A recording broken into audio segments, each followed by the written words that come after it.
उदयपुर से खबर आपको बता रहे हैं। राज्यपाल हरिभाऊ बागड़े का 30-31 जुलाई को प्रस्तावित है कोटड़ा का दौरा। जिला कलेक्टर नमित मेहता तैयारियों की समीक्षा हेतु पहुंचे हैं कोटड़ा। राज्यपाल के प्रस्तावित कार्यक्रम स्थल, हेलीपैड आदि का अवलोकन किया है उन्होंने। अधिकारियों को समुचित प्रबंध के निर्देश भी दिए गए हैं। समुचित प्रबंध सुनिश्चित करने के निर्देश दिए हैं। इस दौरान आवास हेतु वन विभाग, गेस्ट हाउस, भोजन, कारकेट, पुलिस, मेडिकल सेवाएं आदि व्यवस्थाओं के संबंध में उन्होंने चर्चा की है। अधिकारियों को दिशा निर्देश दिए हैं। विभिन्न कार्यक्रम स्थलों पर प्रोटोकॉल अनुरूप सामान्य व्यवस्थाएं सुनिश्चित करने के निर्देश दिए गए हैं।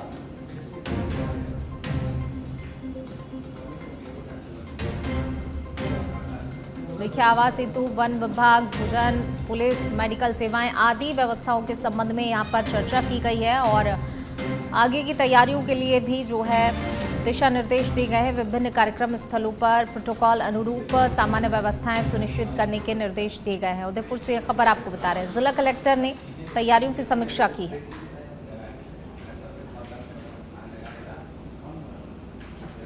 चलिए बढ़ेंगे आगे। कपासन से खबर है, जहां नगर में यूरिया खाद की उपलब्धता की सूचना मिलते ही सोमवार को किसानों में जबरदस्त उत्साह देखने को मिला। खाद खरीदने के लिए किसान सुबह से ही फर्टिलाइजर दुकानों पर पहुंचने लगे, जिससे दुकानों के बाहर लंबी लंबी कतारें लगी हुई नजर आई। कृषि विभाग की निगरानी में खाद का वितरण पूरी पारदर्शिता के साथ किया गया। कृषि अधिकारी पारस मलरेगर की मौजूदगी में किसानों को आधार कार्ड के सत्यापन के बाद यूरिया के बैग वितरित किए गए। अधिकारी ने बताया कि किसानों को जरूरत के अनुसार सीमित मात्रा में खाद उपलब्ध कराई जा रही है, ताकि सभी को सामान्य रूप से लाभ मिल सके।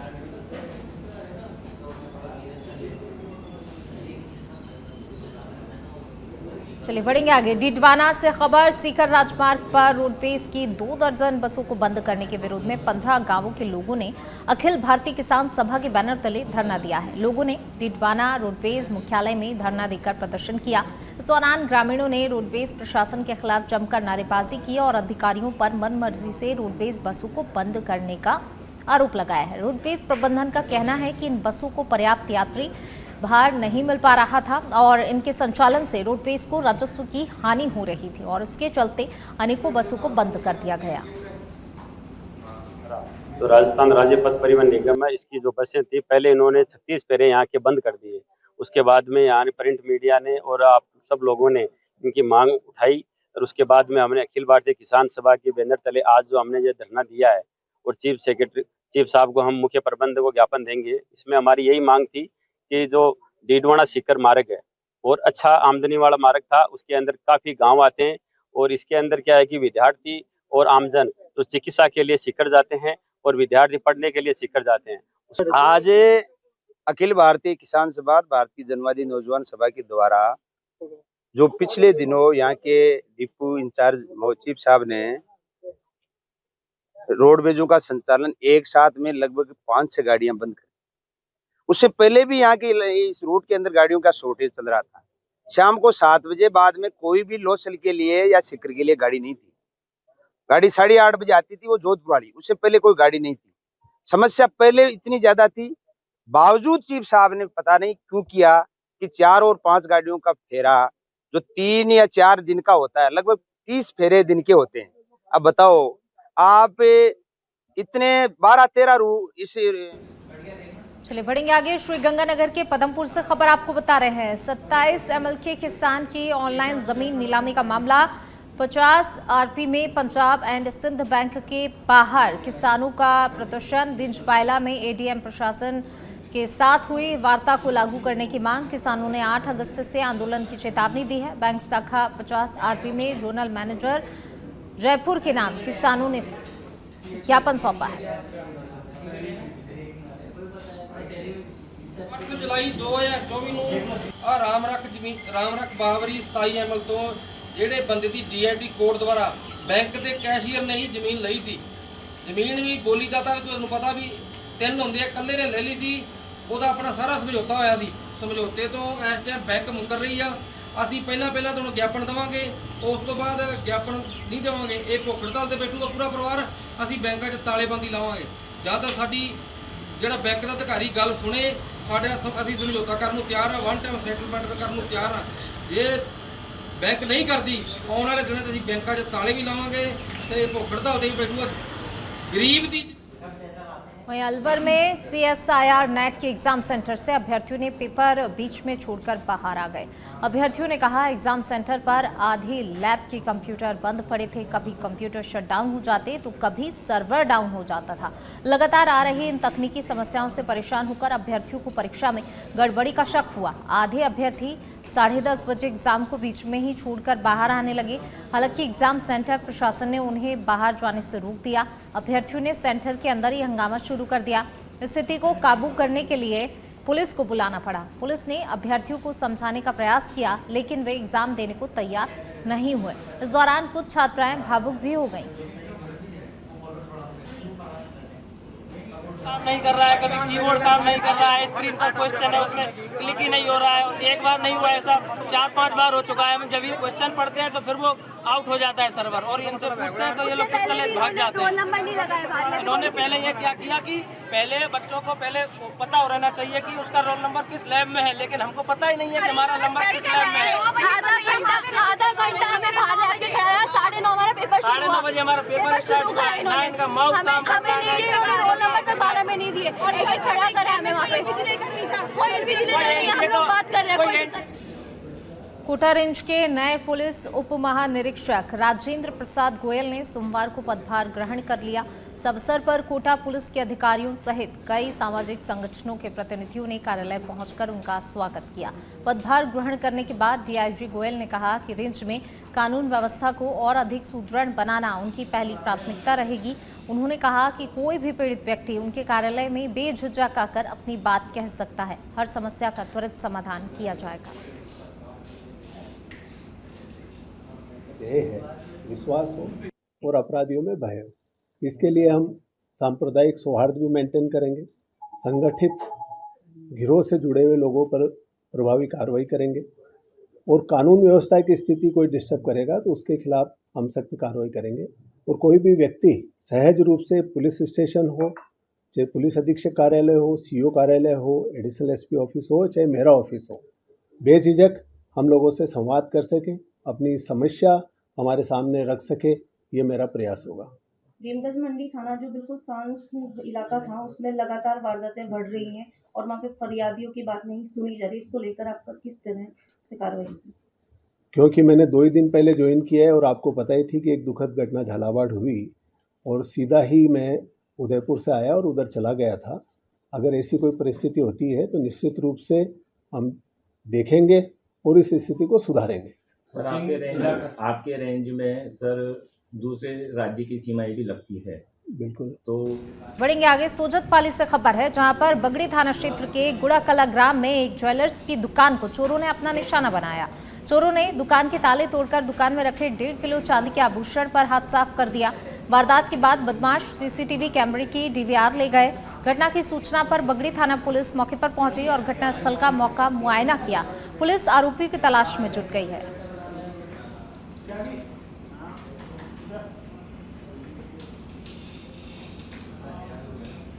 चलिए बढ़ेंगे आगे। जैसलमेर से खबर, भवानी मंडी पुलिस ने नकबजनी की वारदात का खुलासा किया है। वारदात को अंजाम देने वाला दशरथ महर गिरफ्तार हुआ है। अभियुक्त से 9 लाख रुपए कीमत के सोने के 2 हार और 4 कंगन बरामद किए गए हैं।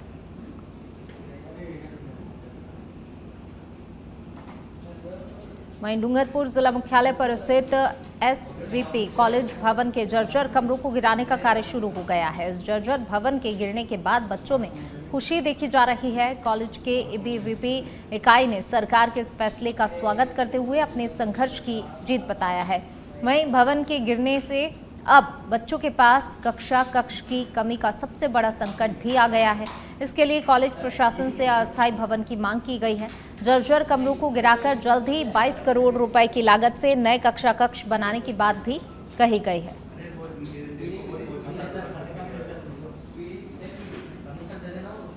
नाम है और का राष्ट्रीय कार्यकारिणी सदस्य हूँ। अभी अखिल भारतीय विद्यार्थी परिषद की सालों की मेहनत थी कि आपने देखा होगा पीछे जो जर्जर भवन था ये वर्ष 2015 में गिर गया था पूरा।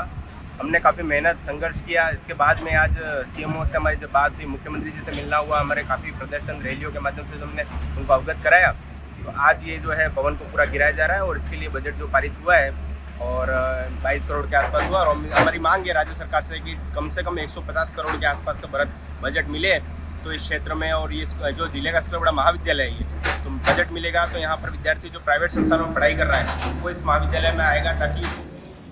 चलिए बढ़ेंगे आगे। कोटा जिले के सुकेत कस्बे में हो रही मूसलाधार बारिश से उफनते नालों ने कई घरों में पानी भर दिया तो वहीं मुख्य सड़कों पर भी पानी का बहाव देखने को मिला है। इस बीच पाटली नदी भी अपने रौद्र रूप में बहने लगी है। इस दौरान नदी किनारे स्थित मकान और फैक्ट्री में करीब 7 लोग चारों ओर पानी से घिर गए। स्थिति की गंभीरता को देखते हुए पुलिस को सूचना दी गई। मौके पर पहुंची पुलिस टीम ने हालात का जायजा लिया और तुरंत ही एसडीआरएफ को सूचना दी।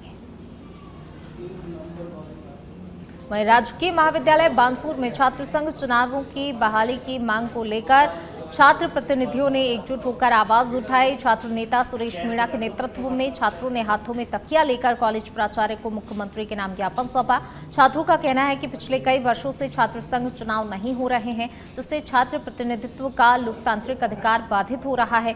उन्होंने मांग की कि जल्द से जल्द चुनाव प्रक्रिया को पुनः आरंभ किया जाए। छात्रों ने चेतावनी दी है कि यदि जल्द ही चुनाव नहीं कराए गए तो फिर उग्र आंदोलन किया जाएगा।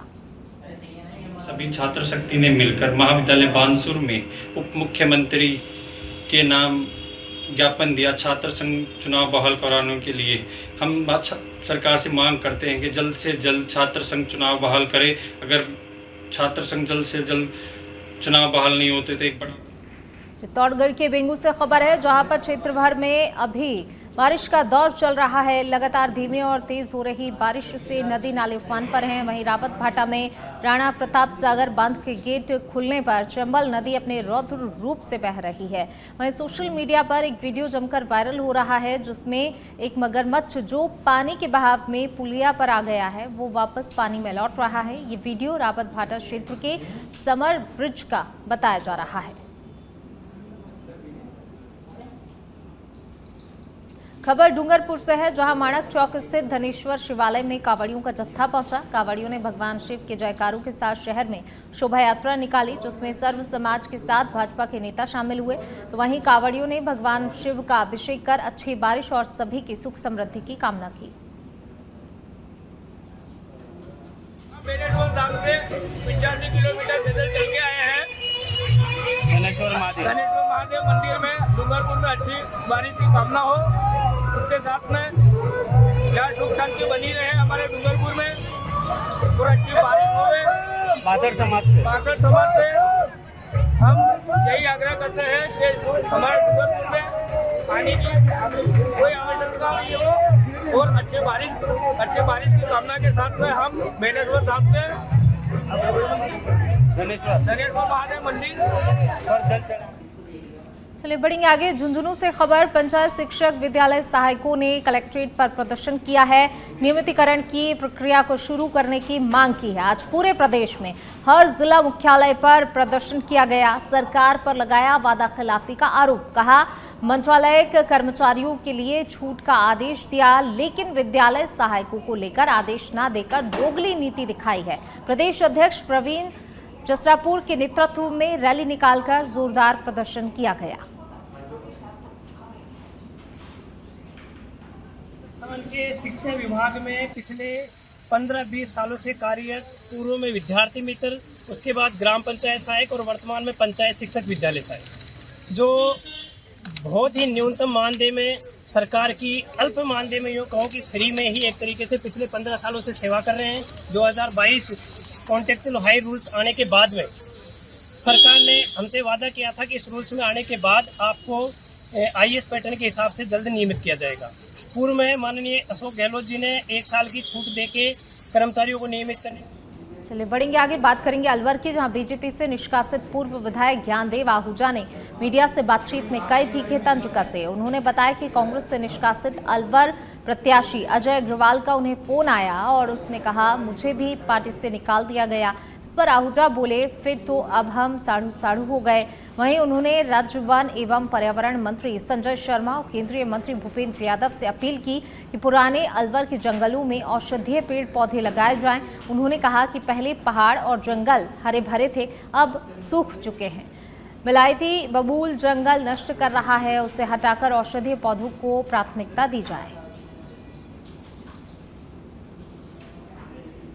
मैंने कि यहाँ के पत्रकार है और आप कुछ भी बोलते हैं तो फिर पीछे हट जाए, कोई नया पत्रकार है आप में से। सुनिए, मैंने कहा एक बात सुनो, यहाँ के सारे पत्रकार 50 साल से जानते हैं, मैंने जो बोल दिया मैं बैकआउट नहीं होता, मैंने ये नहीं कहा, मैंने वो नहीं कहा, पत्रकारों ने ये दे दिया, मैं कभी नहीं कहता। और एक बात सुनो, मैं सबूतों के आधार में बोलता हूँ, बिना सबूतों के बिना आधार के मैं बोलता नहीं हूँ। ये बात ध्यान में रखो। नए पत्रकार थे, नए पत्रकार कौन है उसका नाम नहीं बता रहा हूँ, उन्होंने मेरे साथ तो बात की जो उनको मैंने खुद ने फ़ोन किया कि आपको सूचना हुई कि नहीं हुई। तो आप सब जानते हो कि मैंने जो अभी बोल दिया उससे मैं पीछे नहीं हटूँगा। मैंने ये कहा था, मैंने वो कहा था, ऐसा कहा था, पत्रकारों ने गलत छाप दिया, गलत निकाल दिया, गलत चैनल चल। वहीं डूंगरपुर जिले के रामसागड़ा थाना क्षेत्र के जलाना गांव में एक महिला ने घर में साड़ी से फंदा लगाकर सुसाइड कर लिया। वह घर में अकेली थी। रामसागड़ा थाने के हेड कांस्टेबल नारायण लाल के अनुसार थाने पर फोन के जरिए सूचना मिली थी।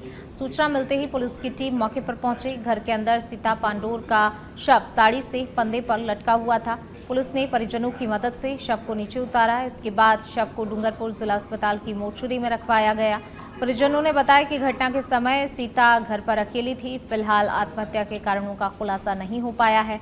पुलिस ने पोस्टमार्टम के बाद शव परिजनों को सौंप दिया है। इसके साथ ही मामला दर्ज करते हुए जांच भी शुरू कर दी गई है। और अब खबर नैनवा से है, जहां पर नैनवा उपखंड के फुलेत्ता पुलिया पर सड़क की मिट्टी बह जाने से वाहन चालकों के लिए जानलेवा खतरा बन रहा है। आलम यह है कि सड़क किनारे से भारी वाहन गुजरते समय कभी भी बड़ा हादसा हो सकता है। फिलहाल सड़क पर पत्थर रखकर आवागमन किया जा रहा है। स्टेट हाईवे 34 फुलेत्ता नदी की पुलिया का ये मामला बताया जा रहा है। टिटवाना से खबर है, जहां एरिया डोमिनेशन के तहत पुलिस का बड़ा एक्शन देखने को मिला। पुलिस अधीक्षक के निर्देश पर पुलिस का पूरे जिले में सघन अभियान भी देखने को मिला है। अभियान के तहत 32 पुलिस टीमों ने 276 स्थानों पर दबिश दी है। इस अभियान में कुल 60 बदमाशों को गिरफ्तार किया गया है। 31 स्थायी वारंटी, पीओ, मफरूर गिरफ्तारी, कुर्की वारंटियों का निस्तारण। चलिए बढ़ेंगे आगे, बात करेंगे अजमेर की, जहां क्लॉक टावर थाना क्षेत्र में लूट की वारदात सामने आई। बाइक सवार बदमाश ने बुजुर्ग महिला के साथ लूट की वारदात को अंजाम दिया। बदमाश 1.5 लाख रुपए लूटकर फरार हुआ। पीड़िता ने थाने पहुंचकर पूरा मामला दर्ज करवाया। पुलिस इस पूरे मामले की जांच में जुटी है।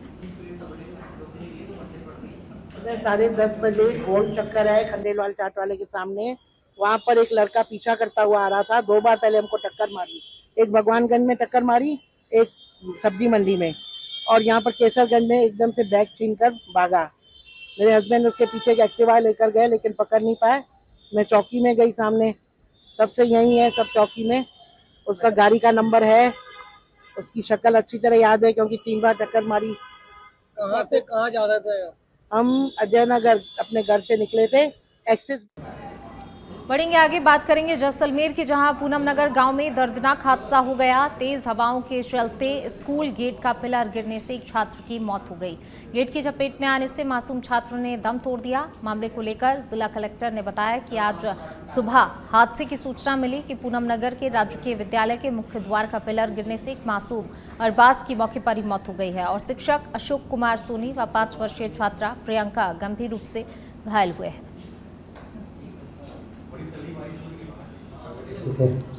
12 साढ़े 12 बजे हमको न्यूज़ मिली कि गांव हाबुर में बालिका विद्यालय के अंदर मेन गेट के कुछ हिस्से को गिरने से एक बालक की मृत्यु, एक टीचर के पैर में फ्रैक्चर एवं एक दूसरी बालिका के हेड और फेस पर मल्टीपल एब्रेशंस आए। घटना की सूचना मिलते ही प्रशासन के अधिकारी तुरंत मौके पर पहुंचे और देखा कि जो गेट जर्जर हालत में था उसके थ्रू मूव करते हुए ये गेट ध्वस्त हुआ और इसकी वजह से ये हादसा हुआ है। सर, परिजन जो है वो सब लेकर बैठे थे, क्या समझे इसकी कि क्या मुआवजा दिया जाएगा और किस तरह ये घटना घटी? जी, इस दुख की घड़ी में प्रशासन और सरकार परिवार के साथ है और जो भी हर संभव सहायता होगी नियमानुसार वो परिवारजनों को ज़रूर की जाएगी। जी चलिए बढ़ेंगे आगे। भरतपुर के रुदावल से खबर आपको बता रहे हैं। एक चिकित्सक के भरोसे चल रही है सीएचसी। मरीजों को करना पड़ रहा है भारी परेशानी का सामना। निजी अस्पतालों में कराना पड़ रहा है उपचार। ग्रामीण अस्पताल में चिकित्सक लगाने की मांग कर रहे हैं।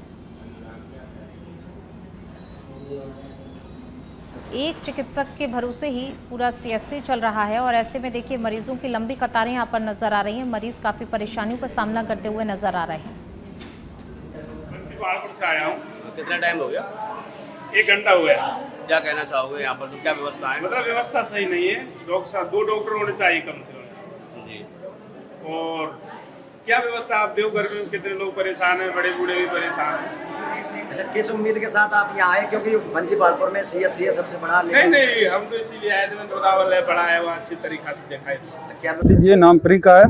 अभी एडमिशन करवाया है तो स्कूल जा रही थी। मतलब छुट्टी होने के बाद बाहर निकल रहे थे तो 1-2 बच्चे मतलब साथ में थे, बाकी वाले निकल गए। एक तो नीचे आ गया था, इनके थोड़ी बहुत चोट पहुंची। हाँ, अभी इनका एडमिशन कराया कुछ दिन पहले। वो तो पता सर, ऐसे तो मैं उधर पास तो था नहीं, लेकिन अभी उधर गए तो देखो बीच में टूट गया पत्थर जी। सरकार तो सर यही है, देखो ये घटना हुई, अब दोबारा ना होने पाए। कोई काम है तो अच्छा करवाए, सबसे निवेदन ये है। अभी ये इनकी लगी, किसी और की लगी होती तो 1-2 बच्चों को चोट लगी अभी तक, इसलिए। ये नाम प्रियंका है। अभी एडमिशन करवाया है तो स्कूल जा रही थी मतलब। और अब खबर डीडवाना से, जहां विश्व हेपेटाइटिस दिवस पर आयोजित जागरूकता कार्यक्रम के दौरान चिकित्सा एवं स्वास्थ्य विभाग के निर्देशानुसार राज्य के चिकित्सालय के तमाम चिकित्सकों एवं कर्मचारियों